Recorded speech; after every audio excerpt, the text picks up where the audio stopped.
क्या सत्यनारायण की पूजा खुशियों का पैगाम लेकर आएगी या फिर शुरू होने वाला है रिश्तों का सबसे बड़ा इम्तिहान? आइए जानते हैं। तो गाइस, अपकमिंग एपिसोड ऑफ तुम देना साथ मेरा की कहानी बहुत ही इमोशनल और अनएक्सपेक्टेड मोड़ पर आ पहुंची है।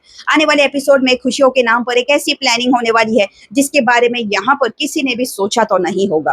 कहानी की शुरुआत होगी जब रक्षित की माँ घर में सत्यनारायण भगवान की पूजा रखने का फैसला करती है। वो बड़े प्यार से अपू को उसके परिवार के साथ इन्वाइट करती है और कहती है कि सबको जरूर आना है। इतना ही नहीं, घर का माहौल भी काफी स्पेशल नजर आता है। इनविटेशन मिलते ही अपू के घर वाले खुश हो जाते हैं। सबको कहीं ना कहीं लगने लगता है कि शायद अब रक्षित और अपू के रिश्ते को ऑफिशियली नाम मिलने वाला है। घर में गिफ्ट्स तैयार होने लगते हैं और सबके चेहरे पर एक अलग ही एक्साइटमेंट भी देखने को मिलती है। लेकिन दूसरी तरफ अपराजिता के दिल में एक अजीब सी बेचैनी चल रही है। उसे बार बार वही बात याद आती है जो कुछ ही देर पहले रक्षित की माँ ने उसकी बहुत ज्यादा बेइज्जती की थी।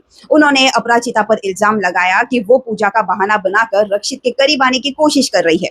अपराजिता जितनी भी सफाई देने की कोशिश करती है, रक्षित की माँ उसकी एक बात सुनने को तैयार नहीं होती। इसी वजह से अपराजिता को लगने लगता है कि अचानक इतना प्यार और इतनी मिठास के पीछे जरूर कोई बड़ी वजह तो छुपी है।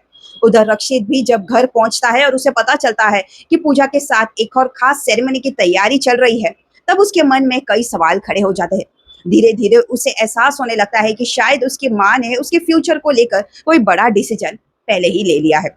सबसे बड़ा ट्विस्ट तब आता है जब पता चलता है कि रक्षित की माँ असल में रक्षित और एरा की एंगेजमेंट करवाना चाहती है। ये मेरी प्रिडिक्शन है, मुझे ऐसा लगता है कि यही होगा प्लान। ये बात सिर्फ रक्षित की नहीं बल्कि अपराजिता के लिए भी किसी इमोशनल शॉक से कम नहीं होगा। लेकिन कहानी यहाँ खत्म नहीं होने वाली। रिपोर्ट्स की माने तो जब सबके सामने एंगेजमेंट की रस्म शुरू होगी तब रक्षित इस रिश्ते को एक्सेप्ट करने से साफ मना कर देगा। कुछ ना वो कुछ जरूर करेगा ताकि ये पॉसिबल ना हो। वो इरा के साथ एंगेजमेंट के लिए बिल्कुल भी तैयार नहीं होगा। लेकिन उसी वक्त उसकी माँ उसे अपनी कसम देकर शायद इमोशनल प्रेशर बनाने की कोशिश करे।